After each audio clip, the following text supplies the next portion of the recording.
खिलाफ जो नजर उठेगी वो नजर उठने लायक नहीं रहेगी। ये डायरेक्शन दी है कोर्ट को कि जब भी आप इस केस की सुनवाई करें तो स्टेक होल्डर को बिना सुने इस केस की सुनवाई ना करें।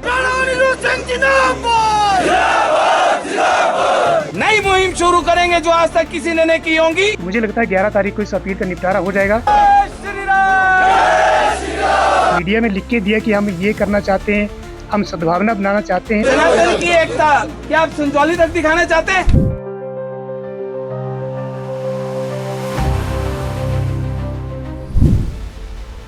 संजौली मस्जिद मामले में बुधवार को जिला अदालत में मुस्लिम पक्ष की याचिका पर सुनवाई हुई। ये मामला अतिरिक्त जिला एवं सत्र न्यायाधीश 1 शिमला की अदालत में जज प्रवीण गर्ग ने सुना। मुस्लिम पक्ष की ओर से नजाकत अली हाशमी ने जिला अदालत में याचिका दायर की है। मुस्लिम पक्ष ने याचिका में नगर निगम आयुक्त की अदालत के फैसले को चुनौती है। ऑनल हिमाचल मुस्लिम एसोसिएशन से जुड़े नजाकत अली हाशमी का तर्क है कि उन्होंने इस मस्जिद निर्माण के लिए डोनेशन दी है। मुस्लिम पक्ष की ओर से याचिका में तर्क दिया गया है कि मोहम्मद लतीफ और सलीम किस आधार पर नगर निगम आयुक्त की अदालत में पेश हो रहे थे। याचिका में नजाकत अली हाशमी ने खुद को पीड़ित बताया है। मुस्लिम पक्ष की ओर से अदालत में अधिवक्ता विश्वभूषण पेश हुए। कोर्ट में मुस्लिम पक्ष का तर्क था कि संजौली मस्जिद कमेटी ने जिन 3 फ्लोर मस्जिद के जिस दूसरे, तीसरे और चौथे फ्लोर को खुद हटाने की पेशकश की है वह इसके लिए अधिकृत ही नहीं है। ऐसे में मस्जिद के 3 फ्लोर हटाने के लिए संजौली मस्जिद कमेटी पेशकश नहीं कर सकती है। मुस्लिम पक्ष ने जिला अदालत से मामले में स्टे भी मांगा, लेकिन अदालत की ओर से मुस्लिम पक्ष को स्टे नहीं मिल सका। मामले में अगली सुनवाई 11 नवंबर को होनी है। एडिशनल डिस्ट्रिक्ट एंड सेशन जज प्रवीण गर्ग ने सारा रिकॉर्ड तलब किया है। इस मामले पर अगली सुनवाई इसी दिन होगी। अपील की है हमने फाइल, जो कमिश्नर साहब का ऑर्डर है उस ऑर्डर के अगेंस्ट हमने अपील फाइल की है यहाँ कोर्ट, और वो हमने पहले की थी। आज दूसरी डेट लगी है उसमें, और अब 11/11 को रखी माननीय कोर्ट ने, और 11/11 को उस दिन मेंटेनेबिलिटी और अदर इश्यूज़ जो हैं उनको लेकर और जो पार्टियां एरे होना चाहती हैं, इसमें बनना चाहती हैं, जो इंटरेस्टेड पार्टियां बोल रही हैं अपने आप को, वो उनको सुना जाएगा और उस दिन फिर उनका लोकस भी के ऊपर भी डिसीजन होगा। My plea in the court is this that I am a donator of this property.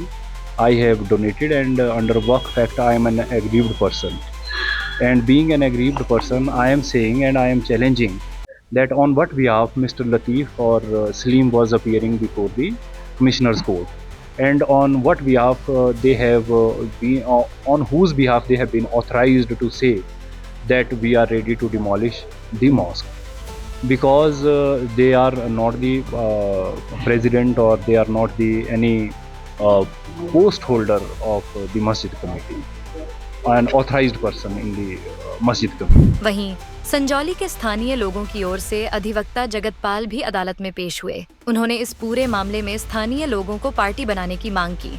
अतिरिक्त जिला एवं सत्र न्यायाधीश 1 शिमला की अदालत इस मामले में 11 नवंबर को ही अपना फैसला सुनाएगी। कोर्ट के बाहर मीडिया से बातचीत के दौरान अधिवक्ता जगतपाल ने कहा कि वह स्थानीय लोगों की ओर से इस मामले में पार्टी बनना चाहते हैं। उन्होंने बताया कि इस पूरे मामले में 21 अक्टूबर को हिमाचल प्रदेश उच्च न्यायालय से भी आदेश आए हैं।